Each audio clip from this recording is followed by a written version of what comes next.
Ey, ey. Bueno, muy bien. Muy buenas noches a todos. Vamos a probar un poco el sonido y el audio, que creo que no es lo mismo. A ver si se escucha mi voz, si están viendo la pantalla, la música. Vamos a ver si recibimos 2 o 3 referencias y largamos el programa de hoy. Ey, chabón.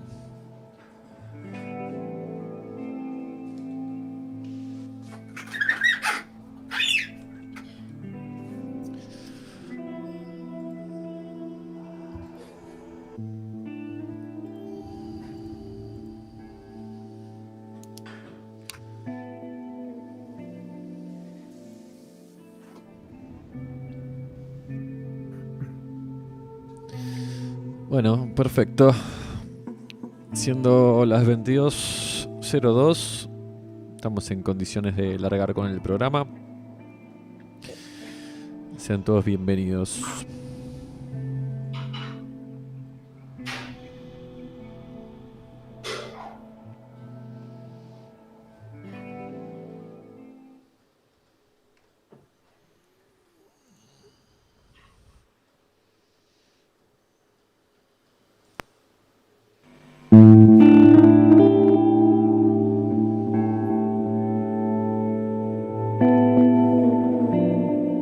Cuando iba a la Facultad de Filosofía y Letras, recuerdo que nos hacían leer una y otra vez al mismo puñado de filósofos que se vienen estudiando hace muchísimo tiempo.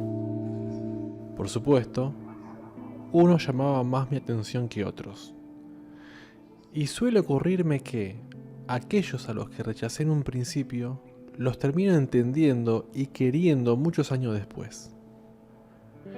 Uno de estos es el que quiero comentarles hoy, René Descartes. Muchos lo recordarán por su pienso luego existo y los pensamientos que bajaba al papel mientras miraba el fuego de su chimenea. Otros lo recordarán por sus benditos ejes cartesianos con el que tanto nos torturaban en la escuela. Como todo filósofo, tenía sus seguidores y sus detractores dentro de la facultad. Pero tenía un costado poco explorado, diría que hasta negado. Incluso sus seguidores más fieles tenían sus reservas cuando se tocaba un tema que rozaba tanto lo filosófico, lo místico y hasta lo anatómico. Él decía que había una partecita del cerebro, ubicada casi en el centro y del tamaño de un poroto, donde se asentaba el alma. Esta parte del cerebro era la glándula pineal. Ustedes imaginarán, un filósofo racionalista que dudaba de todo. Hablando de un órgano que conecta el alma con el cuerpo, trae una serie de problemas en el marco académico que no me interesa debatir ahora. Lo mejor en la facultad era no tocar ese tema, o se desmoronaba un castillo de naipes que venía quedando hermoso. Una parte de mí se interesó por este tema, pero otra parte mía estaba demasiado enroscada y enmarañada en palabras extrañas y laberintos mentales que al final resultaron no conducir a ningún lado. Así, la glándula pineal pasó a ser una palabra extraña más al fondo de mi cabeza aturdida. Pasaron los años y esta palabra extraña empezó a aparecer en ámbitos que nada tenían que ver con Descartes o la universidad. Empezó a aparecer en otros contextos, con otros nombres, a través de imágenes y con significados que parecían compartir un misterio. La glándula pineal aparecía en el ojo de Horus de los antiguos egipcios, aparecía como el tercer ojo en la cultura oriental, la nombraban constantemente en actividades que tenían que ver con la meditación, y empecé a verla representada en varias culturas en forma de piña, el fruto del pino, por el parecido físico que tiene con ella. De hecho, de ahí viene el nombre pineal. La vi en grabados babilonios, en esculturas del Vaticano, en el bastón de Dionisos, el dios griego, y hasta está representada en la cabeza de Buda cuando alcanza la iluminación. También empecé a verla asociada a rituales tribales, como las ceremonias de ayahuasca o del sapo bufo. Incluso la vi en fuentes más sensacionalistas que describían a la glándula pineal como la responsable de producir la droga psicoactiva más potente conocida hasta el momento, el DMT. Decidí seguir la pista de esta extraña sustancia, presente en la naturaleza en tantísimas formas y en seres tan diferentes como mamíferos, reptiles, anfibios y hasta hongos y plantas. En humanos, la secreción de DMT se produce y se acentúa en momentos muy determinados. La glándula pineal y por ende la producción de DMT se forma en la 7ª semana de gestación, exactamente el mismo tiempo que creen los budistas tibetanos que tarda el alma en encarnar en el cuerpo. Es como si hubiese un vínculo entre esta sustancia y la entrada de la conciencia al plano físico. La secreción de DMT se acentúa también durante el sueño, facilitando las imágenes oníricas. Su vínculo con la conciencia sigue siendo el hilo a seguir. Otro momento muy importante de secreción son las experiencias cercanas a la muerte. Como si ante la inminencia de la muerte, la conciencia dijese, bueno, recopilemos todos los datos que podamos porque nos vamos. Y, en caso que la persona no muera, se dan esas situaciones donde la persona dice, vi mi vida entera en 5 segundos. Y, por supuesto, la secreción de DMT se da al momento de morir, donde la conciencia termina abandonando finalmente el cuerpo. ¿Qué es exactamente esta sustancia que todos producimos? ¿Y qué relación guarda con el mundo espiritual? ¿Es el nexo entre el mundo físico y el otro lado? ¿Es la llave para poder entender un poco mejor qué es la conciencia? Seguramente hayan muchas preguntas más, pero a mí me queda dando vueltas en la cabeza una teoría que puede parecer absurda, pero que después de tanto preámbulo no parece tan descabellada. ¿Y si la vida no es más que un viaje de DMT? Bienvenidos a Hey Chabón.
Muy bien, sean todos bienvenidos a esta nueva emisión de Hey Chabón, transmitiendo por Realidad Revelada, que es nuestro canal de host.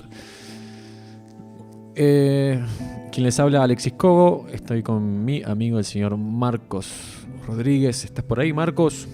¿Qué tal, Ale? ¿Cómo estás? Muy feliz de estar acá. Hoy tenemos un tema increíble, apasionante para mí, así que nada, que ansioso por ver qué pasa.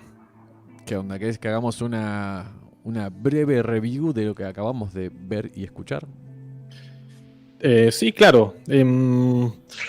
Sería bueno explicar por qué elegimos al invitado de hoy. Es Ariel Coya. La verdad que yo lo conocía en calidad de músico. No sabía que estaba metido con todo este mundo. Él es guía de ceremonias de ayahuasca. Así que es un costado que yo no conocía de él. Lo conocía hace no mucho, pero me enteré de esto y me voló la cabeza, ¿no? Uh-huh. Así que yo quiero un poco explicar qué tiene que ver el tema del DMT con la ayahuasca, porque uno dice, ¿qué relación tiene? ¿Qué A es ver, una cosa con un la poco otra? con... Sí, decime. No, ¿qué tiene que ver una cosa con la otra? Esa es la pregunta nomás. El tema es así, por lo que decía el speech de recién, en realidad un montón de cosas producen esta sustancia, el DMT, los humanos, cualquier mamífero, las plantas, los hongos. O sea que técnicamente, no sé, si vos te comes un animal, estarías ingiriendo este DMT, ¿no? Pero ¿qué Correcto. pasa? El cuerpo, sobre todo el estómago, lo digiere muy fácil, así que rompe el DMT muy fácil. Lo que tiene de especial la ayahuasca es que tiene un inhibidor que hace que al cuerpo no le sea tan fácil romperlo. Y de ahí viene este elemento psicoactivo, que es el DMT, en donde se producen este tipo de experiencias de las que hablaba recién. Así que esa es la relación que tiene el DMT con la ayahuasca. Obviamente, Ari Coya lo va a explicar muchísimo mejor que yo. Él es el experimentado en el asunto. Ok. Aló. ¿Qué onda? Ari, ¿estás por ahí? apareció. ¿Me escuchan bien? Perfectamente. Ari, ¿cómo estás? Muy buenas ¿Cómo andan los noches. pibes? ¿Todo bien? Espectacular. Impresionante, Ari. Gracias por invitarme antes que nada. Gracias por venir. Bueno, amigos, si quieren, bueno, pueden hacerme algunas preguntas puntuales como para empezar a charlar del tema. Bueno, Bien, me parece bien. Yo arrancaría por el principio, porque hice una encuesta vía Instagram y mucha gente sabía que era la glándula pineal, pero no sabía que era el DMT. Y me pasó una cosa, que mucha gente empezó a preguntarme al margen si estaba haciendo apología a las drogas. Y me parece a mí que lo primero que hay que plantear es exactamente qué sería una droga. Porque, a ver, si la droga es algo que altera tu percepción de la realidad, y la televisión sería una droga también, ¿no es cierto? Y Sí. y si en realidad pasa por algo que ingerís, bueno, el ibuprofeno, la aspirina, el clonazepam, Tal también cual. sería una droga, ¿no? O Sí. sea, es un poco más complejo que todo esto. Sí, yo no lo considero como una droga. Yo tampoco. Para mí es una herramienta. Bien. Y lo que sucede con la ayahuasca puntualmente, que es un poco lo que ustedes querían que hable, ¿no? En este día. Sí, claro. El DMT, por ejemplo, en el caso de la ayahuasca, está, para el que no sabe, la ayahuasca es la fusión de dos plantas. Una es la chacruna, que es una hoja, que uno la ve y parece una hoja como de un potus, ¿no? Decís, ¿esta hojita? Bueno, esa hojita tiene DMT. Y la otra planta con la cual se cocina es el cipó, que es una liana, ¿sí? Que es prácticamente madera. Esas dos plantas, cocinadas durante más o menos 15 horas en agua, son las que por reducción dan el resultado de la ayahuasca, ¿no? Que es lo que se toma, que es un líquido. Claro.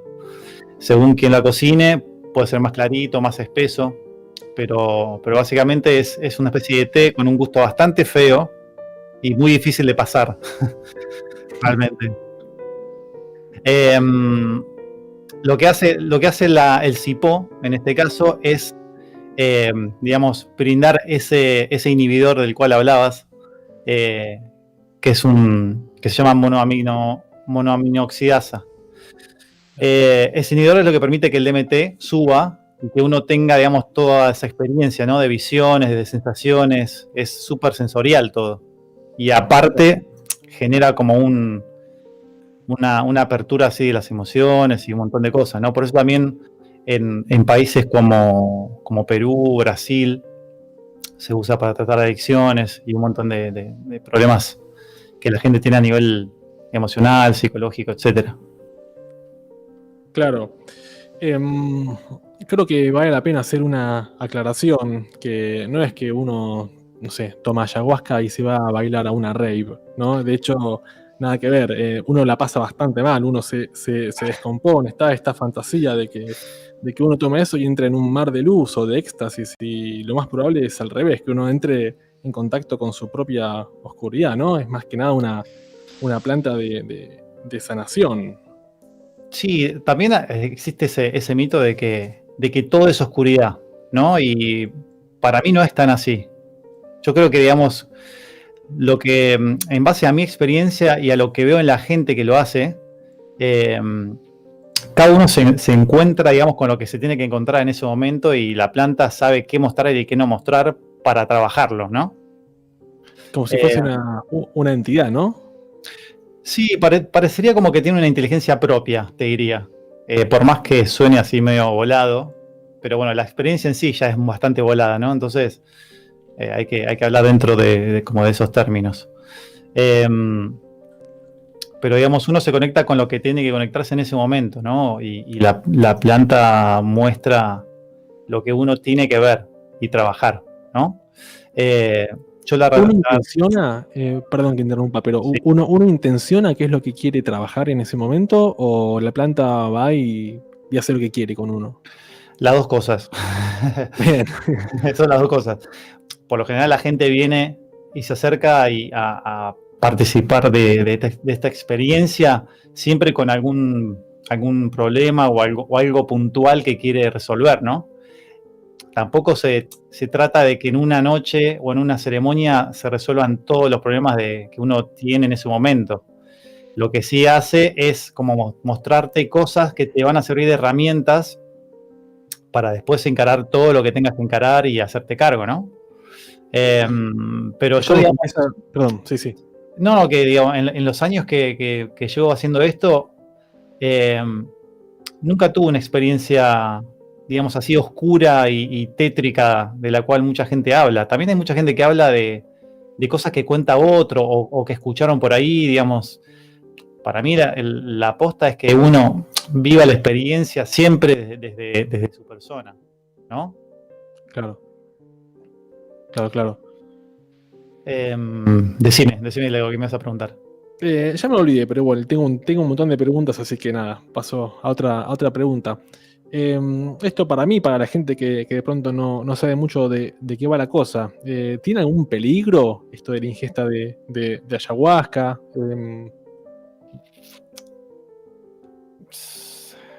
Si se hacen las cosas mal, sí. Bien, O sea, entonces es importante ir con alguien que sepa, ¿no? Sí, también hay bastante chanta dando vueltas con esto. He tenido por ahí la oportunidad de conocer a algunos y de gente que ha ido a lugares donde también los han chantajeado, ¿no? De alguna forma. Hay muchas historias de esas. Por eso está bueno siempre ir por recomendación de gente que ya lo hizo y puntualmente a lugares a donde esa persona fue, ¿no? Eso es muy importante, sentirse contenido, cuidado, porque la realidad es que uno en ese momento está muy abierto y está en una situación de mucha sensibilidad, ¿no? Entonces hay que estar como con alguien que esté bastante presente y bastante atento en ese momento.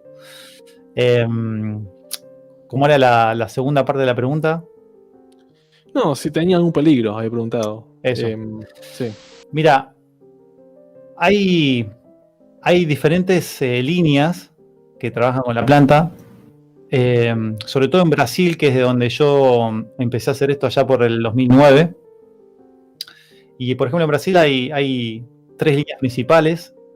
Una es la de Santo Daime, otra es la de Unión de Vegetal y otra es de la Barquiña. Y cada una tiene sus costumbres, su método, su forma. Algunos te hacen hacer una dieta de un mes, otros recomiendan hacer una dieta de 4 o 5 días. Algunos, Un mes. sí, O algunos sea, sí. Y incluso en algunos centros de Perú también hay algunos retiros donde la persona va y se interna de repente 2 semanas y está dietando 2 semanas para estar lo más limpio posible, ¿no? sí, sí, sí. Pero todo esto tiene que ver, la situación de dieta tiene que ver con que, principalmente con alimentos como la carne y sobre todo la carne de cerdo, en combinación con la ayahuasca puede generar como una aceleración del ritmo cardíaco, y eso a veces, según la persona y según, digamos, la contextura física, según cuánto daño ya tiene el cuerpo y eso, a nivel arterial, por ejemplo, puede hacer que sucumba, ¿no? Por eso recomiendan una dieta bastante estricta. Ahora, la situación del tiempo previo para hacer la dieta, eso va variando según la persona que lo hace, ¿no? Hay algunas personas que, como te decía antes, recomiendan un mes, otras 2 semanas, otras 3 días, otros 10, y así, a lo mismo que la situación del alcohol, de las drogas, algunos medicamentos. Lo que se suele hacer es no consumir carnes, ni alcohol, ni drogas, por lo menos 3-4 días antes. Eso como algo súper estricto, por lo menos yo en los 8 años que lo llevo haciendo, siempre lo hice de esa forma y nunca tuve ningún problema con nadie. Claro.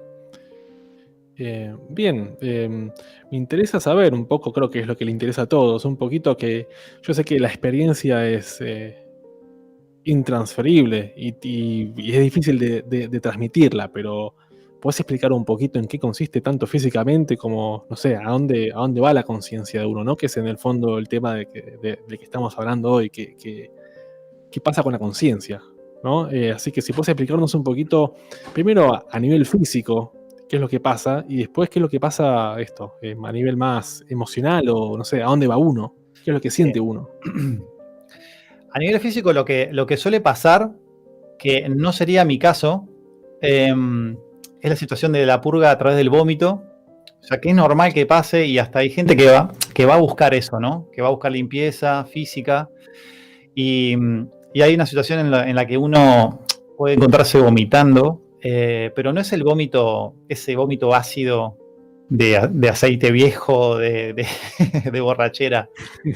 Es otro tipo de vómito. Inclusive muchas veces se le dice vómito, pero lo que sale es aire, como burbujas de aire, ¿no? Como que uno tiene algunas arcadas y salen como burbujas de aire. Claro. Que para mí eso es energía pura, ahí trabada, energía densa que estaba ahí acumulada, ¿no? Claro. Después hay alguna situación de física de por ahí de algunas. Bueno, la aceleración del ritmo cardíaco, eso sucede también. A mí me pasa muy seguido, y hay personas que también les pasó, que es que de repente se dan cuenta de que casi no están respirando. Y eso es muy loco, porque es como que les cae la ficha de que están respirando muy, muy poquito. Y eso es loco, porque uno dice, sin oxígeno me muero, y es una sensación muy, muy rara, muy extrema, porque no es algo que uno sufre. Simplemente uno se da cuenta de que está haciendo como inhalaciones y exhalaciones muy, muy, muy cortitas. Después, en lo que tiene que ver con la situación digamos, de apertura de conciencia, de lo que uno ve, las visiones y todo eso es súper personal. Súper personal. Hay gente que no ve nada y que simplemente siente cosas. Hay gente que ve todo. En mi caso siempre tengo visiones, y visiones que van por todos lados. O sea, he tenido visiones de lo que yo identifiqué como vidas pasadas, he tenido visiones de estar en otras dimensiones, con otros seres, he visto naves, me he visto a mí mismo, digamos, desde afuera. He visto gente que falleció, que me empieza a traer mensajes, digamos, para gente que está acá. todavía. Pero creo que eso es algo que va variando según la persona. Hay como mucha bajada de información, demasiada, y eso también es una situación que hace que por ahí la persona pueda como colapsar, ¿no? Como que no sabe dónde encajonar, dónde guardar tanta información, y en ese desorden mental la persona por ahí se asusta o entra en estado de pánico y situaciones así. Pero digamos como que la persona tiene que pasar por la experiencia y ver qué es lo que le muestra la planta, que va a tener que ver 100% con esa persona, ¿no? Con su historia, con sus vivencias, con el Claro, linaje que trae, ¿no? Con toda esa carga, digamos, que uno a veces trae de la familia, de muchos años, pero es 100% personal. claro, básicamente la planta te muestra lo que tenés que ver en ese momento, ¿no? Sí, tal cual. Ahora, qué experiencias, ¿no? Ver naves, hablar con otros seres, hablar con muertos, ver vidas pasadas, es tremendo. Sí, De hecho, ayahuasca significa soga de los muertos, ¿puede ser? significa soga a los muertos o soga del espíritu también, que tiene ese nombre porque, digamos, los indios y los chamanes la utilizaban y la utilizan al día de hoy como para generar un puente, ¿no? entre los ancestros y el plano más terrenal. Claro, me quedo pensando en el discurso del principio, que una de las últimas preguntas que se hace es esto, si funciona como una especie de nexo entre el plano físico y el otro lado, que no sabemos qué hay, pero que está para mí, ¿no? Es que para mí sí, hay algo de eso, muy, muy marcado. Por eso también hay gente que se asusta o hay gente que le tiene tanto miedo, porque hay que animarse también a enfrentarse a todos esos planos, ¿no? Que uno desconoce. Y por lo general todo lo que uno no conoce da miedito. Claro. ¿Hay alguna experiencia en particular que te interese compartir? Quizás es muy personal y no quieras compartirlo porque, como te dije, a veces la vivencia es intransferible, ¿no? Pero ¿hay alguna experiencia particular que te interese compartir? Tuve un montón, la verdad, pero tuve dos muy marcadas. Una fue que le adiviné un embarazo a una compañera que estaba ahí, que me enteró un año después de esa experiencia. Esa la habíamos hecho en Brasil, en el estado de Bahía.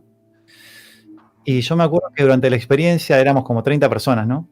Y me acuerdo que la miraba a ella, a esta amiga mía, y la veía embarazada. O sea, yo sabía que no estaba embarazada, pero la veía embarazada, la veía como muy fértil, pero todo venía por ese lado. Y me acuerdo que le comenté a otro amigo en común que estaba ahí, y le pregunté, che, ¿está embarazada? Y él me dice, porque la ves muy gorda, me dice. Yo le dije, no porque esté gorda, pero como que veo eso. Y él me dice, no, la verdad creo que no.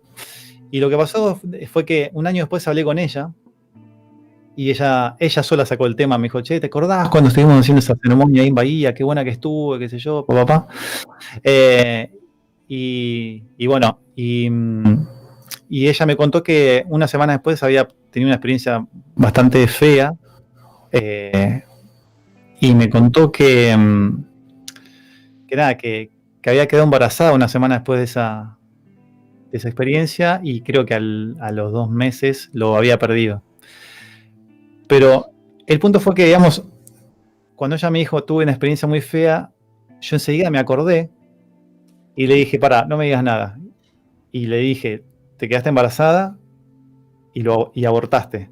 Y me dijo, y se me quedó mirando y me dice, no, lo perdí. Me dice, ¿cómo sabías? Y yo dije, no, es que no sabía, lo vi en ese momento y me acordé ahora que me estás diciendo. Claro. Nada, y ella entró en un flash. No puede ser, no sé qué. Empezó a cagarse de risa, todo, ¿no? O sea, pero fue muy loco. Y también lo que me pasó en Brasil, en dos ceremonias que hicimos, vimos, porque fuimos varios que las vimos. Tuvimos así apariciones de ovnis. Y Esto me reinteresa, a ver un poquito si puedes profundizar un poco en cómo fue ese avistamiento. Yo sé, como te dije, es intransferible la vivencia, ¿no? Pero bueno, si Mira, se puede contar, ¿no? sí, se puede. Pasa que, bueno, también va a sonar muy loco, ¿no? Pero por suerte, digamos, fuimos varios los que los vimos, digamos, en simultáneo. Y también es muy difícil que uno alucine lo mismo que el otro, ¿no? En el mismo momento. Eso es muy difícil, porque mucha gente dice, bueno, pero estabas alucinando, y yo decía, no, pero no puedes alucinar lo mismo, o sentir lo mismo en el mismo segundo, o verlo, ¿no? Es como muy difícil. Claro. Eso. Y lo que pasó fue que en esa primera ceremonia, yo durante la ceremonia, en un momento, yo estaba con los ojos cerrados, estaba muy metido en mi viaje. Yo ese día no estaba guiando, hasta había otra persona. Y de repente hubo algo, una voz o un mensaje, algo que me decía abrir los ojos y mirar para arriba. Y fue bastante insistente. Yo no le daba bola porque estaba reviajando. Y en una de esas, bueno, abro los ojos, miro para arriba y empiezo a ver en las estrellas, que estaba súper despejado, había una luz que brillaba diferente. Entonces cuando detecto esa luz que brillaba diferente, esa luz como que se desprende y empieza a moverse y a cambiar de colores. Verde, rojo, violeta, colores que nunca vi también, ¿no? O sea, como muy, muy mezclados. Y se empieza a mover por todo el cielo. Yo no podía creer lo que estaba viendo, me miraba las manos, me miraba el resto de las cosas, las veía normal, pero arriba estaba eso ahí, tirando ese show. Claro. Y entonces en un momento dije, dije, la única forma de saber si esto es real o no es agarrar a alguien y decirle, che, ¿vos estás viendo lo que estoy viendo yo? Y bueno, lo agarré a mi amigo Sergio, que era el que estaba guiando, y le dije, Sergio, ¿vos estás viendo eso? Y él mira y me dice, ah, sí, olvídate, están todo el tiempo, me dice. Como que para él era moneda corriente. Me digo, sí, olvídate, están ahí, están todo el tiempo. ¿Y se movía el punto este? Se movía, se empezó a mover, hasta que se metió en una nube y no lo vimos más. Ahí va. ¿Se movía en línea recta o...? No, era un movimiento bastante aleatorio. Ya. Y lo que pasó en esa misma noche, después en el momento del cierre de la ceremonia, que se hace una ronda y el que dirige o el que guía dice unas palabras, lo mismo. Estaba él hablando, ¿no? Momento de escuchar, de no interrumpir. Éramos un montón. Y me pasa lo mismo. Mirá para arriba. Y cuando miro para arriba, ya vi una nave pasando. Era una nave directamente porque la pude ver. Si alguno vio Depredador... Yo no la vi. No, bueno, capaz que Ale la vio. Pero bueno, seguramente los oyentes sí. Sí, bueno, yo la vi. ¿viste la nave, Ale, que es medio transparente? O sea, como que se desfigura un poco el relieve. Sí, pero tiene como una forma muy, muy particular, como forma de triángulo. Ah, sí, perfecto. Y nada, lo que me pasó fue que miré para arriba y estaba pasando por arriba nuestro, y aparte estaba muy cerca, que eso fue lo más flashero.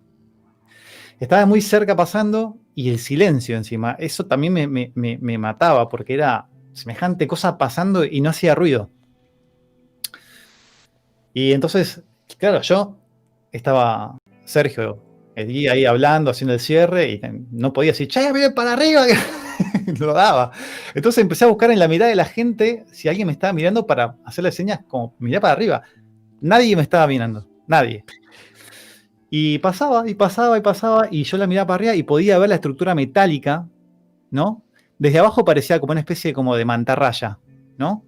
Era una cosa así, tenía como branquias, que eran como hendiduras en la estructura. Y cada tanto la nave hacía como un movimiento como de agua y desaparecía, pero quedaba como el borde dibujado y volvía a aparecer. Y así atravesó todo el cielo hasta que pasó. Y lo loco fue que cuando terminó todo, ahí se abrió una rueda de rapé, de aplicación de rapé, y había dos chicos, dos brasileros adolescentes, que se me acercaron y me dijeron, che, qué bueno lo que tocaste, porque en el medio de la ceremonia yo toqué unos mantras y unos ícaros. Y uno me dice, ¿qué fue lo que estabas mirando al final? Me dice. Claro, y yo le digo, ¿me viste? Me dice, sí, los dos te vimos, que estabas mirando para arriba, fijo. Y digo, entonces yo digo, bueno, ¿y ustedes no miraron? No. O sea, vieron que yo estaba mirando el cielo, pero no repararon en mirar para arriba. Entonces también ahí está la cosa, digamos, mística que uno dice, eso es para uno y en ese momento, ¿no? Y bueno, les conté, había una nave pasando y yo miraba a todo el mundo a ver si alguien me miraba y bueno, en un momento dije, bueno, ya está, me lo quedo para mí, me quedo mirando todo el trayecto solo y disfrutándolo, ¿no? Porque dije, esto lo quiero grabar en mi mente, quiero grabar como la forma, el color, la textura de la nave, fue muy loco. Y después también vi en noviembre del 2019, yo voy todos los años allá a Bahía a visitar a este amigo mío y bueno, y a vacacionar y bueno, ir a diferentes ceremonias allá. Hicimos una toma de ayahuasca en unas dunas, también una noche así súper despejada. Esa fue una toma donde la ayahuasca me pegó bastante duro, que se puede catalogar como viaje oscuro, pero ni siquiera fue oscuro, fue muy, muy, muy intenso. Estuve como 2 horas y media duro en la arena. Habíamos sido 4 personas, los 4 con experiencia en esto, y fue un plan más recreativo, digamos, o sea, de estar ahí, hacer la fogata y cada uno en su viaje, digamos, como que cada uno se cuidaba a sí mismo, ¿no? Y lo que me pasó fue que a las 2 horas más o menos de la toma, que ya estaba la planta trabajando bastante intensamente, entré en un viaje súper intenso que me dejó tirado en el piso, acostado, durante 2 horas y media más. Pero entre esas dos fases, también miré para arriba y habían varias navecitas, ¿no? Con luces, como que se comunicaban entre sí, habían algunas que eran una sola y después se desprendían en dos y se volvían a juntar. Y también como tirando luces de colores, ¿no? Como que parecía como que se tiraban mensajes entre ellas. Mirá. Y también ahí en ese momento yo también los agarré y les dije, che, miren para arriba porque esto es un show que no se lo pueden perder. Y bueno, estaban todos ahí. No, esa puta que parió, odio eso. Estaban desquiciados. Y nada, fue muy loco. Y después de eso sí, decidí como acostarme un poco en la arena. Y cuando me acosté, entré en un viaje súper, súper intenso donde se me aparecían muchas imágenes de entidades, de espíritus de esclavos, porque después me contaron que en esa zona hubo mucha matanza en la época de la colonia y que habían matado a mucha gente, muchos esclavos y muchos nativos del lugar. Ah, mira, funcionó realmente como Soga de los Muertos, ¿no? Sí, no, pero se me venían las caras encima. Claro. Y yo estaba como, lo único que pensaba, dije, bueno, esto en un momento tiene que frenar y lo único que puedo hacer es sostener, ¿no? O sea, como bancarla. Porque aparte sentía que si me movía, sentía que me iba a vomitar, sentía que me iba a cagar encima, yo pensaba, quédate quietito. Pero la realidad es que tenía muchas ganas de salir a vaciarme, digamos, ¿no? Pero bueno, me quedé ahí también como temblando, tuve como un poco de convulsiones, pero siempre teniendo muy presente de que era algo que tenía que transitar en ese momento. Claro.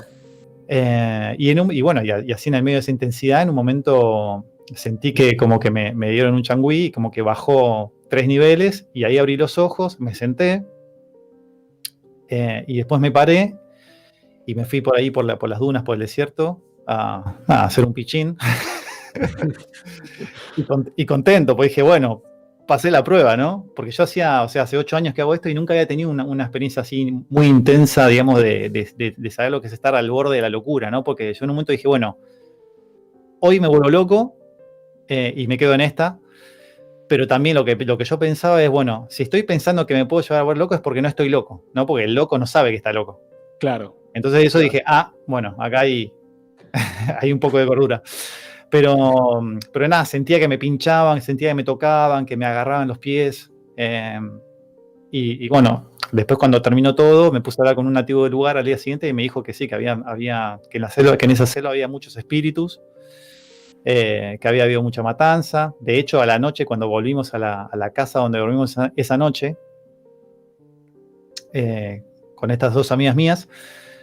Nos quedamos ahí un ratito charlando, comimos una fruta y bueno, repasando el viaje, ¿no? De experiencia. Y nos fuimos a dormir y a la media hora, una hora más o menos, ellas se quedan dormidas, yo me quedo despierto mirando por la ventana, que todavía era de noche, y escucho que en el piso de abajo era una casa era como una caja, ¿no? Grande, con un altillo, que era donde dormíamos nosotros, pero estaba abierto, uno escucha lo que pasa abajo, que había una cocina, unas mesas, unas sillas.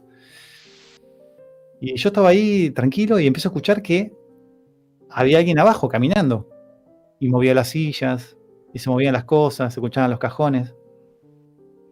Y dije, bueno, nosotros habíamos cerrado la casa con llave y todo, no es que alguien se había metido físicamente, era otra cosa. Claro. Que digamos, uno en ese estado empieza a percibir un montón de cosas que digamos, en el 3D común no están, ¿no? O están, pero uno no las percibe. Y bueno, y había ahí se había metido un indiecito que estaba ahí, explorando la casa. Y entonces yo, digamos, desde la cabeza le hablaba como diciendo, mirá, entrá, explorá lo que quieras, pero esta no es tu casa, te tenés que ir, acá estamos descansando, y como que empecé a hablarle desde ese lugar, y bueno... Explicarle, ¿no? Quizás así, no sabía qué hacía ahí. Exactamente, y cuando estaba en el medio de esa charla, me di cuenta que ya no estaba más. Y al día siguiente, esta persona, este nativo de ahí, me contó que en esa casa que la había fabricado él, y él la alquilaba para turistas, me contó que muchas veces turistas se quedaron ahí, le habían alquilado la casa por 2 semanas y me dijo que a los 4 días se fueron porque decían que estaban cagados en las patas, que escuchaban ruidos, que escuchaban de todo. Claro. O sea que más allá de la ayahuasca, digo, en esa selva había mucha actividad. Claro, para traer un poco más a la cultura pop, sería como Sexto Sentido, que de pronto los muertos no saben que están muertos y están ahí molestando porque piensan que los invaden, ¿no? Sí, ni siquiera que estaba molestando, era como que estaba... Como que encontró una casa y dijo, ¿y esto? A ver qué onda, ¿no? Claro. Pero nada, fue una experiencia muy loca, muy, muy loca. Toda esa noche fue un delirio. Pero nada, fue una experiencia también así como loca, también fue muy linda y me quedo con mucho aprendizaje también, como de esta cosa de pasar por un momento de mucha presión, ¿no? En el medio del viaje de la ayahuasca, de tener como mucha presión mental y hasta en un punto yo sentía que me querían romper. Claro. Pero yo estaba como muy firme en la de, bueno, acá no me rompen, como que mi cuerpo y mi cabeza es mi casa y yo dejo entrar el que quiera. Esa noche en las dunas me pasó que me empecé a desdoblar, me empecé a salir del cuerpo, me empecé a ver desde arriba, y lo loco fue que cuando me empecé a ver desde arriba, esa sensación de como de temblar, de frío, de malestar, a medida que me iba saliendo iba pasando y me sentía bien. Sí. Pero lo que pensé, dije, bueno, si yo me voy, entran todos. Claro. Digo, dejo el auto con la llave puesta, se lo llevan. Claro. Entonces dije, no, yo me tengo que quedar en mi cuerpo, me tengo que quedar acá porque si no se pudre. Y bueno, y como que volví, y también volví al infierno, digamos, ¿no? Pero fue la única experiencia así, digamos, si se quiere, fea que tuve, pero aprendí un montón. Aprendí que cuando uno cree que no puede más y que no va a aguantar, siempre uno tiene el resto. Eso fue como la enseñanza, ¿viste? Que con la presión uno descubre que tiene una fortaleza que desconoce. Es un poco, supongo, lo que necesitaba mostrarte, ¿no? Para mí sí, ¿eh? Para mí sí. Y aparte yo estaba pidiendo, hacía años que estaba pidiendo como meterme... Sí, pero más que nada para aprender de eso y para poder también entender al que entra en ese viaje, en el caso de asistir, ¿no? Claro. O sea, de poder entender por lo que está pasando y de poder tranquilizarlo, o como tener más cancha en eso. Perdón que te interrumpa, pero tiene bastante que ver con esto que estás contando, pero hay un montón de preguntas acá de gente acá en el chat. Gemma Angelina pregunta, ¿cómo llegó Ariel al mundo de la ayahuasca y acompañar estos procesos? A la ayahuasca llegué, bueno, allá por 2009, fue una época que yo me fui a vivir a Brasil. ¿Viviste en Brasil? Viví en Brasil 2 años, aproximadamente. Y llegué por un amigo, que él iba a las ceremonias de una línea de Santo Daime, y bueno, esa vez fui a la primera, que no me hizo nada. Esa vez no, la planta como que no se activó en mí. Y después, este amigo mío de Argentina, que también viene una vez por año a visitar a su familia, siempre cuando viene trae, y armamos así ceremonias acá y tal. Y bueno, y ahí retomé al año siguiente, y ahí sí, ahí entré en una muy linda que dije, claro, esta es la llave, dije. Claro. Bien. Esta es la llave para ver todo eso. Y a partir de ahí lo hice siempre. Y me dijiste que sos guía, ¿no? Acompañás a la gente en estos procesos. Claro, cuando mi amigo viene, por allá en esos años, yo lo ayudaba a armar la ceremonia y estaba también muy atento con él, y después empecé a hacerla yo solo. Digamos, organizando la ceremonia yo con gente que estaba interesada, y bueno, y me lancé a eso, porque la verdad que sentía mucha necesidad de que la gente sepa que existe.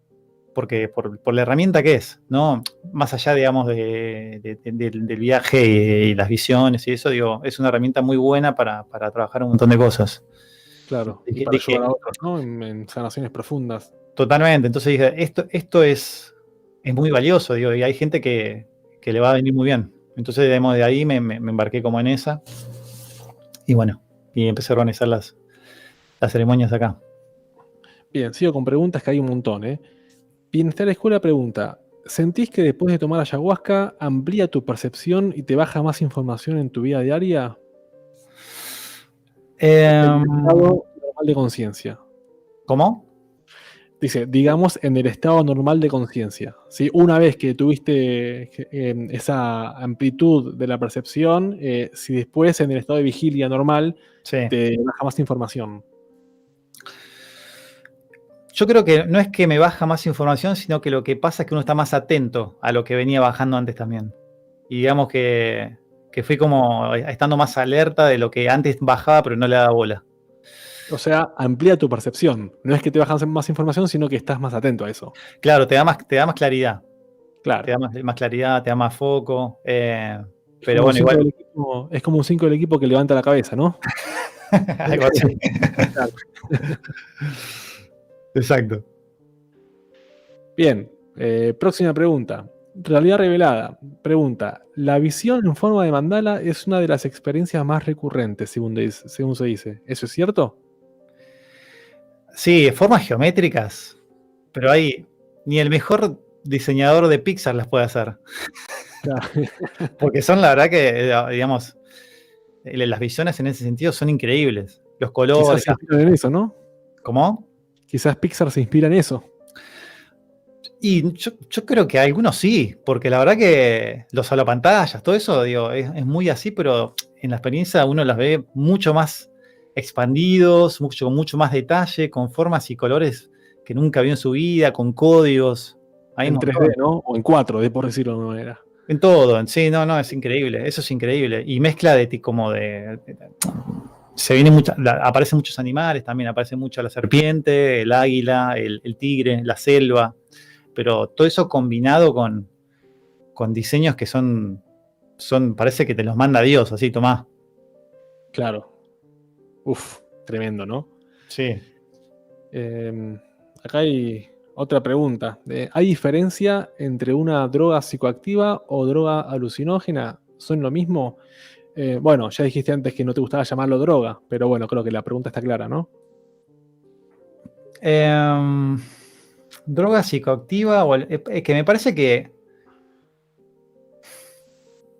es medio lo mismo, siento yo. O sea, como no soy farmacéutico, digamos, ni psiquiatra, no podría pararme bien en esos términos porque no los tengo como desarrollados al mango en cuanto a la investigación, pero es un psicoactivo porque lo que activa de alguna forma toda la cuestión de conciencia y de percepción. No sé, capaz esa persona tendría que poner algún ejemplo, por ejemplo, no sé, él es parecido al LSD, de repente, no sé, cosas así. Claro.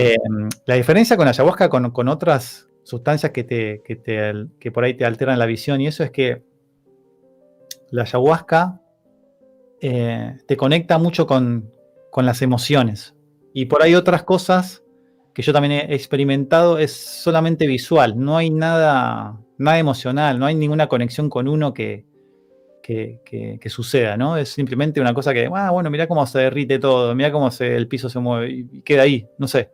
Claro, quizás la enseñanza es mucho más profunda en algunos casos, ¿no? Que simplemente ver cómo las cosas se mueven de forma graciosa.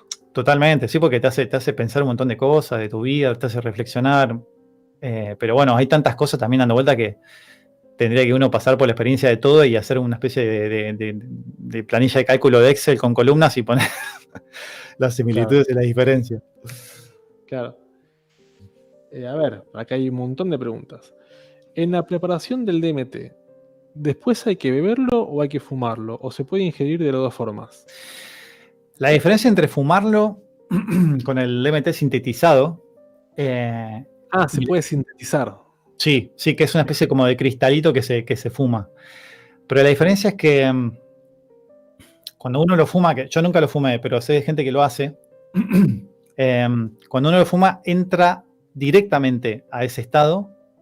O sea, no hay una subida, no hay un recorrido paulatino, digamos, de entrar en ese estado de conciencia, de expansión de conciencia. Cuando uno lo fuma, de repente, ¡pum!, ya está ahí adentro y aparte dura mucho menos. Tengo entendido que puede durar más o menos 10, 15 minutos y después cae. La ayahuasca es una cosa que te va llevando y te dura unas 5 horas. Claro. 5 horas. Mirá, qué viaje, ¿no? Sí. Pero el tiempo ahí se detiene, ¿eh? Uno no está midiendo. Eso también es muy loco. Uno está como muy ahí atento al presente, no está diciendo, bueno, ¿cuánto me queda? Acá otra pregunta. ¿Hay personas que toman ayahuasca por diversión? ¿Qué opinión tenés sobre eso? Y para mí no va, porque tiene que estar todo dentro de un contexto, cuidado. No es para salir a la calle con eso, no es para meterse en un boliche. Me parece que hay que hacerlo con mucho respeto y con mucho cuidado, porque no sé, pasa que como yo siempre lo hice en esos términos, no me imagino esa situación de, bueno, tomamos un shot de ayahuasca y nos vamos a la rave. Sí. Porque aparte me imagino que la puedes pasar muy mal, porque en esos lugares también hay una carga súper tóxica de todo. Digo, andás a ver lo que uno va a ver ahí, ¿no? Claro. Sabés que yo hace unos años conocí a un chamán en Ecuador que el tipo hacía ese tipo de rituales. Y nos contaba, hablando esto de los que lo hacen por diversión, de 2 chicos, eran 2 adolescentes, que fueron y así como con un poco de miedo a ver de qué se trataba, ¿no? Y tomaron y no les pasó nada. Así que medio que empezaron a tomarlo para la chacota al asunto, ¿no? Así que fueron otra vez, bueno, dale un poquito y no les pasaba nada. Y pensaban que era todo medio verso, ¿entendés? Entonces, ¿qué pasa? Vos dijiste que la ayahuasca era una especie de entidad, ¿no? Como que te maneja para donde tenés que ir, ¿no? Y supongo que también tiene su carácter. Sí. Resulta que la tercera vez que van los chicos y toman, dice que la ayahuasca no les quiso enseñar nada, simplemente los puso a saltar como sapos durante horas. Los tipos se pusieron a saltar como sapos ahí horas y no podían parar. Y le pasaban mal a los tipos. Sí, qué raro. ¿Seguro que era ayahuasca lo que tomaron? Es lo que me contó el chamán y yo que esto es cosa de locos, pero bueno, no sé, la experiencia que me dijo él. Y es muy raro, la verdad. Es muy raro. No, pero es algo, eso no lo recomiendo, la verdad que no. Para mí, pero porque aparte, digo, más allá, digamos, de la ayahuasca en sí, es linda la ceremonia, digamos, las que hacemos nosotros tienen toda una estructura que está buena también, ¿no? Digamos, de la música que se escucha, de los textos que se escuchan. Hay un montón de situaciones y de pautas durante la ceremonia que están buenos, digamos, estar en ese tipo de contexto. Uno va a la calle con eso, o se mete en un bar o en un boliche y no controla nada. Estás ahí expuesto al orden de ese lugar que no, para mí no va. Pero bueno, cada uno que haga lo que quiera, qué sé yo. No es para eso. Sí, esto es para disipar, que es una droga que, no sé, estás un sábado a la noche y lo tomo porque estoy aburrido. O sea, creo que no se trata de eso, ¿no? No, recreativo no. No, Bien. para nada. Y quizás si uno va con la con la idea que sea recreativo, después cuando está en el viaje se da cuenta que no lo es, ¿no? Y sí, seguramente. Pero bueno, pasa mucho esa cosa que decía antes de que uno puede ir con una intención o dispuesto a trabajar en ciertas cosas y a veces la planta te lleva a ese lugar y otras veces te lleva a un lugar que decís, mirá dónde me llevó, ¿no? Inclusive Sí. mucha gente que vino y que tenía mucho miedo y que la semana previa me hacía muchas preguntas, que le da mucha inseguridad, qué sé yo, y yo como diciéndole, no, pero dale, vení con confianza, que está todo bien. Y hasta el momento en que tomaron el primer trago, porque hacemos más o menos tres servicios separados de 1 hora y cuarto, más o menos, hasta ese momento están con muchas dudas, miedo y todo, y después ya cuando se entregan, el tema es ese, es como entregarse, bajar la guardia, y ahí cambia todo. Claro. Esto que dijiste del miedo me lleva a dos cosas. Una, al mismo chamán este que te mencioné recién y después a Castaneda, ¿no? Que si uno habla de estas cosas, bueno, Castaneda es un Sí, obligado a mencionar. sí, El chamán nos decía, ustedes cuando toman esto tienen que ir sin miedo, porque si van con miedo no les va a pasar nada, simplemente se van a sentir mal y se van a descomponer. Así que vayan sin miedo, porque el miedo inhibe el efecto. Y un poco lo que decía Castaneda en las enseñanzas de Don Juan es que el primer enemigo a vencer en lo que llamaba él el camino del hombre de conocimiento es el miedo. sí, eso sería ayahuasca también, en el día a día. Sí. Claro, sí, sí. El hombre de conocimiento es el día a día, no solamente cuando uno toma ayahuasca. Claro, pero sí, qué sé yo, también hay gente que viene como muy relajada y diciendo, sí, no, ahora siento que es el momento, no sé qué, y capaz que tiene una experiencia súper intensa y por eso es el día, y uno tiene que bajar la guardia y relajarse y dejar que la cosa suceda. Porque si uno está tenso, va a estar peleando con una cosa más. Y Claro. no tiene sentido. O sea, el objetivo es como uno comprometerse con la situación, bajar la guardia, entregarse, estar dispuesto a, digamos, a bucear y a explorar partes que uno no conoce, ¿no? De uno. Creo que Claro. pasa por ahí. Bien, bien, bien. Acá hay una pregunta, esta buenísima pregunta, de Nicolás Vildosa. ¿Recomendás la experiencia a todos o pensás que hay personas que no deberían hacerlo? Me gustaría decir que a mí la idea de que todos la hagan al menos una vez me encanta, pero también sé que hay gente que por ahí no está preparada, digamos, psíquicamente para tanto. Claro, es como que requiere una preparación personal grande, ¿no? Y, por ejemplo, no sé, yo tenía un amigo, digo tenía porque no lo vi más, no sé dónde estará, que estaba muy, muy enroscado con la cocaína, pero demasiado cocaína, el Paco estaba perdidísimo y la mirada la tenía recontra ya perdida, era imposible mantener un diálogo. Y él me decía, loco, ¿cuándo tomamos ayahuasca? ¿Cuándo tomamos? A ese no. Sí, sí, sí. Bien, Imagínate entiendo. los demonios que pueden aparecer y se lo comen.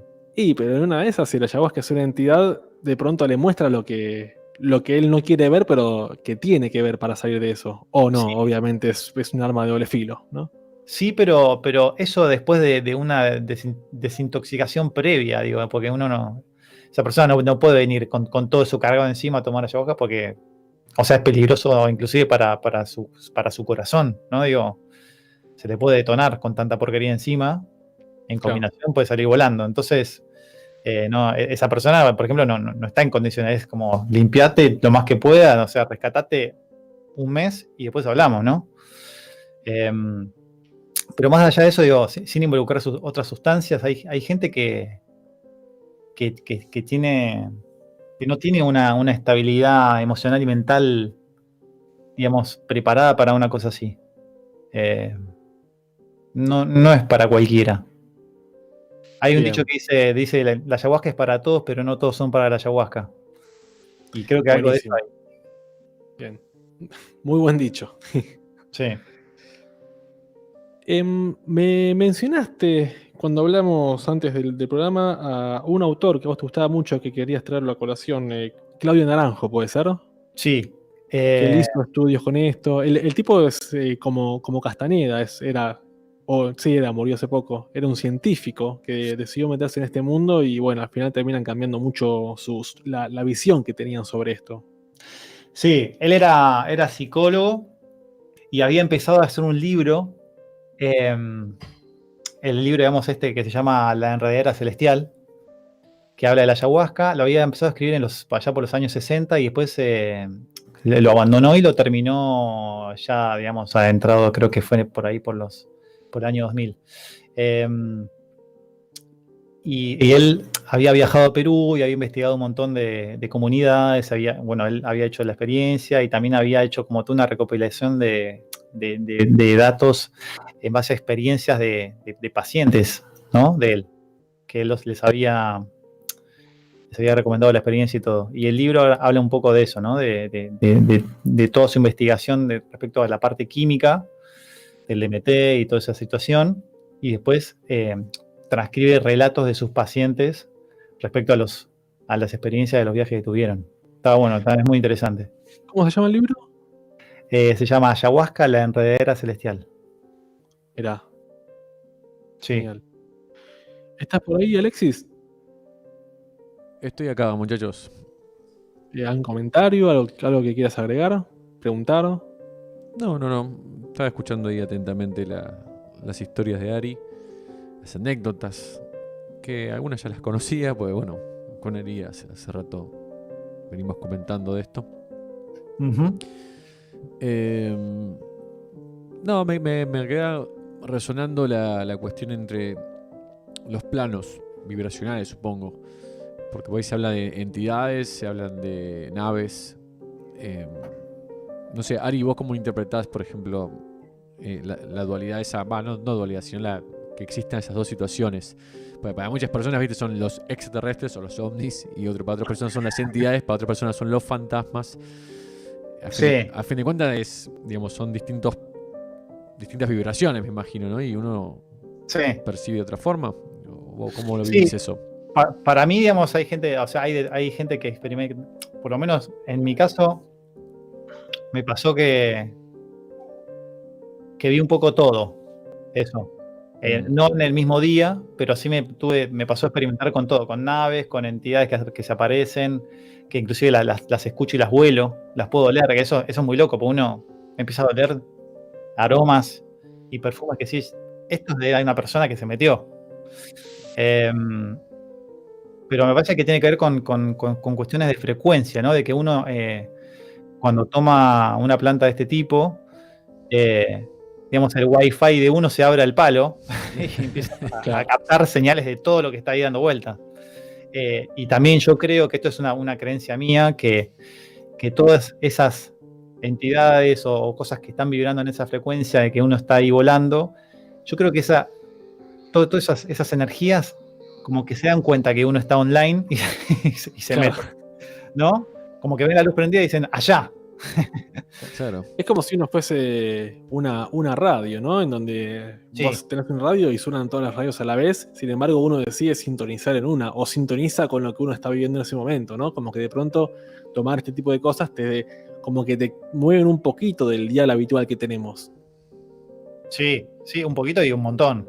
Sí, claro. Digo, a veces un poquito, a veces el dial te lo mueve para el carajo.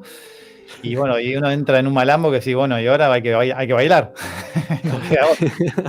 Pero digamos, para mí lo fundamental, digamos, cuando suceden esas cosas en la que uno, más allá de cerrar los ojos y tener visiones, cuando uno está con los ojos abiertos y empieza a percibir cosas que están ahí, lo que es fundamental para mí es no asustarse, no entrar en pánico, es simplemente como dar el ok de que, bueno, sí, sé que están, pero yo estoy acá y ustedes ahí, ¿no?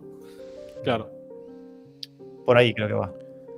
Che, Ari, usted que es un ex fumador de tabaco, cigarro. He caído nuevamente, mi amigo. Oh, no me digas. Sí, bueno. La cuarentena me regaló eso también. Es un plus. Sí, es un maldito plus. No, pero bueno, yo te conocí en una época en la que estabas metiendo una cantidad de vicio interesante, ¿no? Y siempre me quedo pensando de que no sabía si, pero en algunos casos la ayahuasca ayudaba a alargar o a desintoxicar algunas adicciones. Y quería saber si en tu caso, en su momento, cuando dejaste de fumar, te había ayudado el ayahuasca o qué onda con eso. Sí, no es que la ayahuasca me hizo dejar de fumar, sino que la ayahuasca me mostraba imágenes y cosas que lo que me decía era: esto no lo necesitas, estás llenando un espacio, una sensación o una emoción de vacío que la estás llenando con esto. La estás ocupando y llenando con humo y no va por ahí. Fíjate qué es ese vacío que tanto tenés y, digamos, resolvelo. No lo llenes ni con pucho, ni con humo, ni con faso, ni con nada de todo eso. Y bueno, después de varias experiencias en las que eso se me vino muy presente, dije, bueno, basta. Pero digamos, es uno el que decide dejar fumar. La ayahuasca te puede mostrar el camino si querés, pero el que tiene que dejar es uno a la larga. Claro, quizás esclarece un poco el escenario Sí. Y después uno tiene que medio impulsarse a entenderlo. Exacto, va por ahí. Bien. Acá pregunta Nicolás Vildosa, que tiene mucho que ver con esto. ¿Qué de bueno te puede dejar este tipo de experiencias para poder explotar luego en tu vida diaria? Yo creo, a ver, vos responderás después, Ari, pero yo creo que en principio una toma de conciencia es fundamental para enfrentar cualquier problema, ¿no?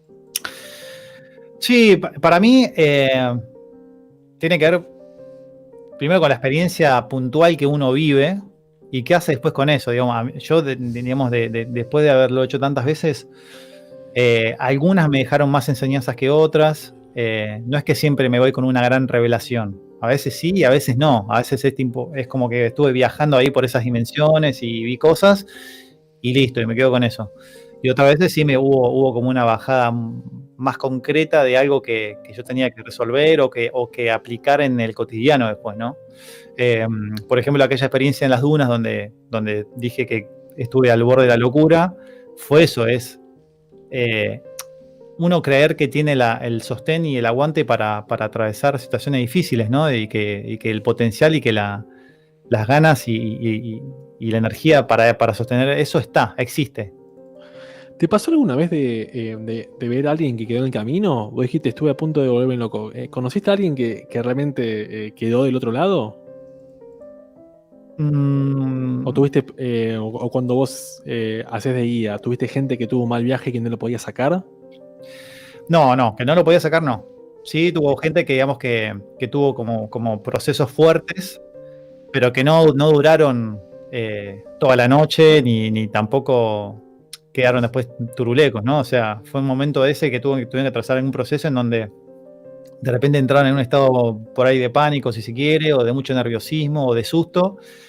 Y bueno, y ahí está la habilidad de uno para contener, ¿no? De acercarse a la persona, ¿viste? Y acompañarla en eso, de tranquilizarlo, de llevarlo con diferentes herramientas para un lugar de tranquilidad. Claro. Acá, Realidad Revelada dice algo que está bueno. Hay un documental sobre el DMT que se llama La molécula del espíritu. La molécula. Sí. Y te pregunta si crees que es un documental que proporciona buena información. Yo la vi, a mí me encantó, pero bueno, a ver cuál es tu opinión, Ari. No sé si la viste. Sí, lo vi hace mucho. Lo había visto por YouTube y después sé que Netflix lo subió. Sí. Está bueno. Está bueno, es una visión un poco más científica del asunto. Que también es interesante. Pero nada, me parece que como todo, uno tiene que armarse y animarse a pasar por la experiencia, ¿no? Porque por más documentales o textos o libros o cuentos que uno tenga, uno es uno digamos, y la planta te va a llevar a tu universo, a tu centro, ¿no? Que es diferente al de todo el resto. Es un poco lo que decía Don Juan a Castaneda. Cuando Castaneda le dice que quería escribir todo lo que iba viviendo, Don Juan se le cagó de risa y dice, pero esto por más que lo escribas nadie te va a entender. O sea, en el sentido de Claro. explicar lo que es una experiencia. Y no porque esto sea una experiencia diferente, sino porque uno tampoco puede explicar las experiencias que tiene el día a día. No puedes explicar tu experiencia. Puedes más o menos decir qué pasó, pero la experiencia es intransmitible, intransferible también, ¿no? Sí, no, y aparte, digamos, las palabras se quedan muy cortas, la verdad. No se puede describir. O sea, yo yo, bueno, ya estuve contando varias cosas, ¿no? Pero una cosa es escucharlo y otra cosa es verlo o vivirlo. Es otra historia. Es como, no sé, como ir a Machu Picchu. Yo puedo ver las fotos en Google y, y ver documentales, pero estar ahí cambia todo. Claro. Exacto. Ale, ¿algo que decir? No, estoy... no sé si tengo mucho más que preguntarle porque creo que es bastante clara la data en cuanto a la experiencia y me parece que sí es un poco... Eso que decía antes del Full HD de Pixar y lo de Machu Picchu y todo eso es como medio...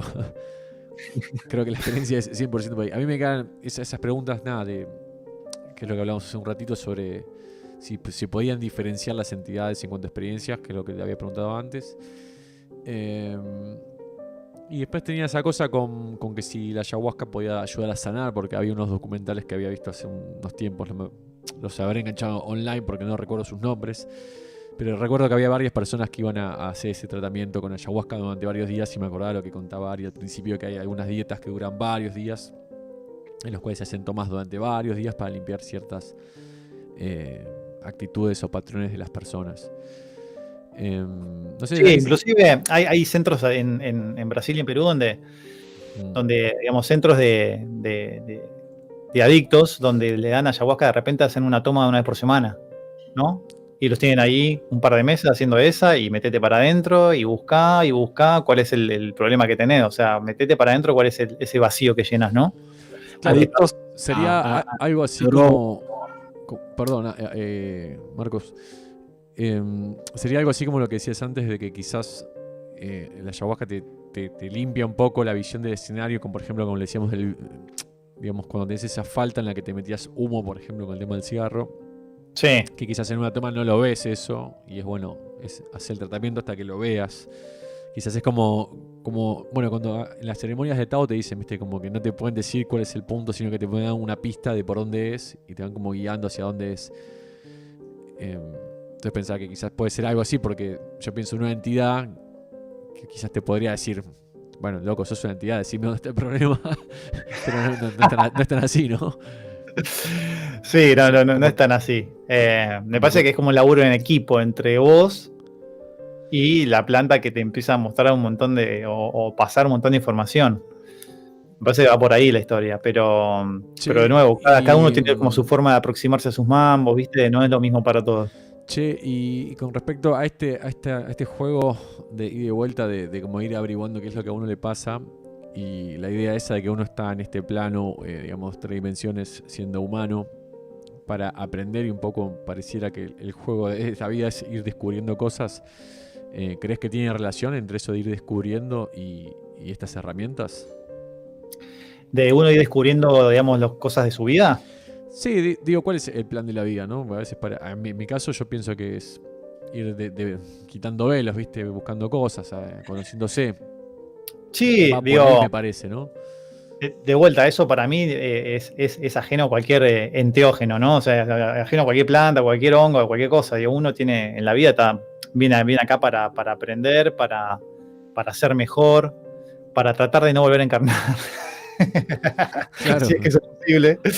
Pero digamos, eso es ajeno a la ayahuasca o a cualquier otro tipo de planta. Digo, la planta te puede revelar algunas cosas que por ahí te hacen tomar conciencia más rápido, ¿no?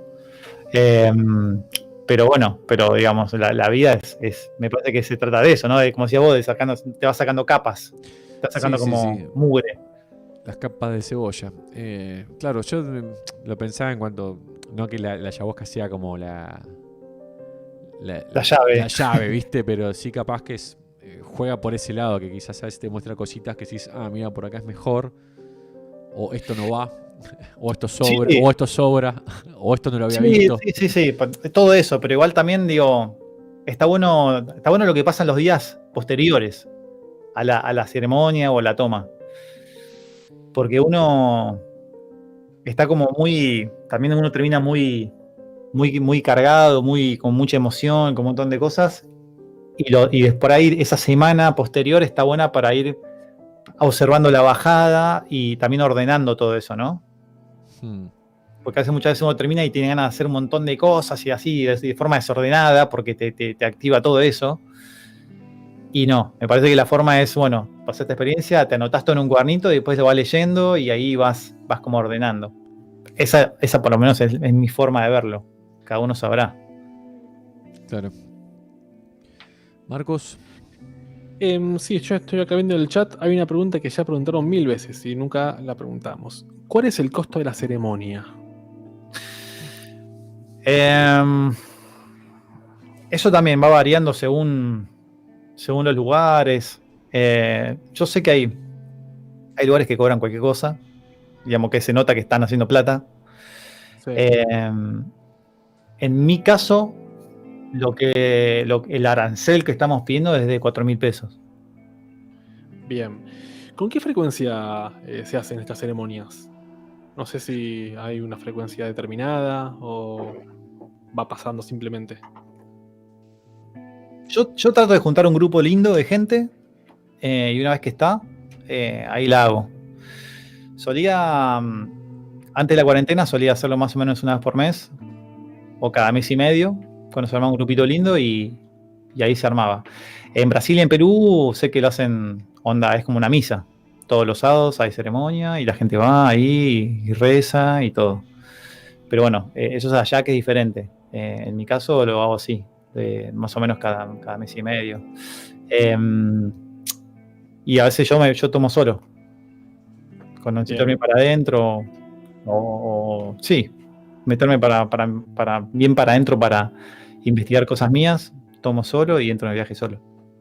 Me quedé pensando en esto que dijiste que en Perú se hace en algunos lugares una vez por semana, ¿no? Que es como ir a misa. Bueno, de hecho, religión viene de religarnos con el otro mundo. Bueno, en este caso es como que lo llevan a cabo de una manera muy explícita, ¿no? Sí. Sí, en Brasil y en Perú es así. Dependiendo un poco también del centro, ¿no? Donde vayas. Hay algunos que lo hacen cada 15 días, otros toda la semana, otros, no sé, una vez por mes. Todo eso va variando. Claro. Me queda un poco la sensación de que explicaste todo lo explicable, como que el resto es simplemente ir y vivirlo, ¿no? Y animarse, sí. Y sí, Sí, animarse. para mí sí. Sí, está bueno que la gente se informe, digamos, que se informe con las fuentes adecuadas, ¿no? No con cosas que son confusas y eso, pero hay un montón de documentales en YouTube para ver, hay un montón. O sea, ahora no me acuerdo de los títulos porque yo vi tantos que ya, y todos tienen nombres muy parecidos, pero hay muchos documentales que hablan, inclusive que tienen filmaciones, digamos, del momento en que el chamán sirve y los procesos de la gente, y también hay mini documentales de personas que armaron su documental en base a su experiencia, ¿no? Por ejemplo, el otro día enganché uno de un yanqui que fue a Perú buscando respuestas y creo que hizo 5 tomas en una semana. Que es un delirio eso, pero bueno, como verás, hay de un poco todo. extremista, ¿no? También. Sí, el primer día fue increíble y se fue a Andrómeda y volvió y qué sé yo. El segundo fue un infierno absoluto que dijo, no aguanto más, qué sé yo. La tercera no le pasó nada y la cuarta y quinta fue de Disney y bueno, fue así. Es que es bueno, casi un Sid Barrett, pero de la ayahuasca, ¿no? Que de pronto puede quedar del otro lado, ¿no? Y digo, tanta intensidad. Después te preguntás qué es más real, aquel mundo o este. que sí. Y también digo, más allá de la ayahuasca, digo, cada uno tiene que encontrar también su herramienta, ¿no? Hay gente que, para la gente es la meditación, hay gente que la ayahuasca, hay gente que es, bueno, ahí estaba viendo que decían, ya dijeron varias veces, el bufo alvarius, que nunca lo hice, pero conozco mucha gente que lo hizo. El sapo, ¿no? Sí. Y nada, que es una experiencia que va por ese lado también. Pero bueno, cada uno elige, cada uno sabe con qué conectarse y cada uno sabe distinguir con qué vibra más, ¿no? Con qué resuena más. Clave que hayas mencionado esto de la meditación para que la gente no se quede que la ayahuasca es la única fuente de DMT que tenemos, sino que el DMT lo pusimos todo el tiempo en nuestra cabeza, nosotros cuando soñamos, cuando meditamos. Eso creo que es importante recalcarlo también, ¿no? Sí. Y cada cual tiene su propio proceso y su propia manera de activar toda esta parte de uno. Sí, ahora que decís lo de los sueños, una de las definiciones que yo uso seguido es, que ahora me he olvidado, pero que tiene mucho que ver es que muchas veces la sensación de estar con la ayahuasca encima es como estar soñando despierto. Es como estar soñando consciente. Bien. Algo así. Che, Ari, con respecto a los sueños, ¿se te hacen más intensos por ahí? No, por ahí los días posteriores, pero Claro. no es algo que queda.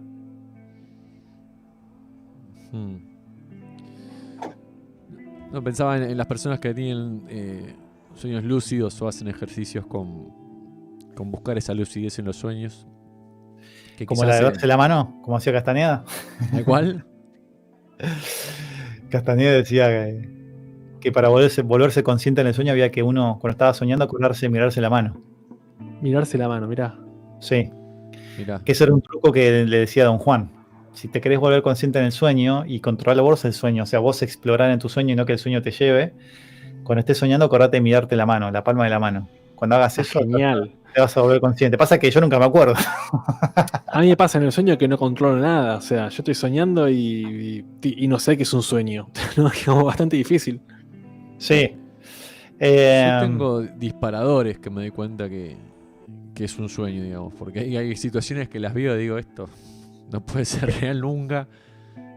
Y me saltan fichas de situaciones que digo, pero esto no es real. Claramente no lo es. Y ahí empiezo a mirar a mi alrededor y me doy cuenta que, claro, que estoy en una que no es mi plano, ¿viste?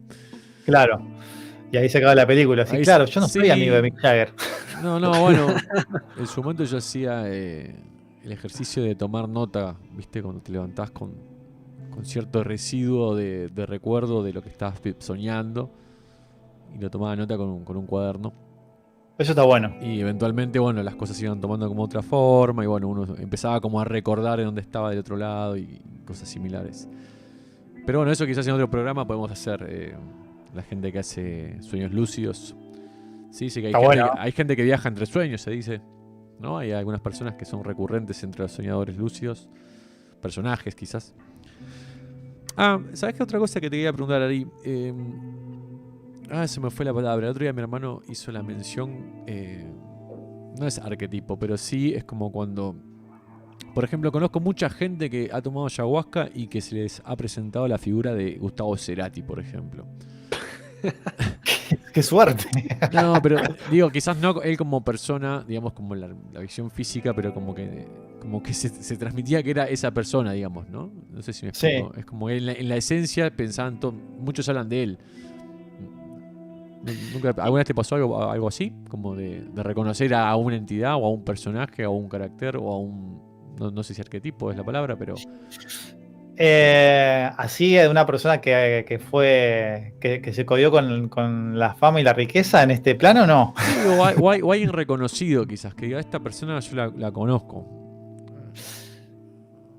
Sí, me pasó de tener una experiencia muy fuerte con la madre fallecida de un amigo mío, que había fallecido hacía 2 semanas, y en esa toma yo estaba en otro plan, nada que ver, y se me apareció, con mensajes para él. Eso fue muy fuerte. Muy fuerte fue. Es como que una parte de ella seguía en este plano, ¿no? Es como que es un proceso también morir, no es que se apaga la tele y ya está, sino que es un proceso hasta que uno se da cuenta y se va y como que se va deshaciendo de cuerpos sutiles, ¿no? Es que es muy difícil hablar de eso porque no... Incomprobable también, ¿no? En algún punto. Claro, digo, pero, o sea, lo que sí fue muy claro es... a ver, la voy a resumir la historia. Yo estaba me acuerdo que estaba enfrente de una fogata, estábamos en una ceremonia, yo estaba con los ojos cerrados, estaba viendo otras cosas, y de repente empiezo a escuchar que me llaman. Empiezo a escuchar en mi cabeza como Ariel, Ariel, Ariel. Y al principio lo escuchaba con mi voz. Después esa voz mía se transformó en voz de mujer, y cuando empiezo a escuchar la voz de mujer, empiezo a ver que se abre toda una imagen en donde aparecía ella vestida de blanco, y atrás de ella había como una especie como de ciudad gigante toda plateada, y algo así como el Palacio de la Justicia de los Super Amigos, ¿no? Algo así. Y el cielo era todo de muchos colores, era de los colores de los chakras.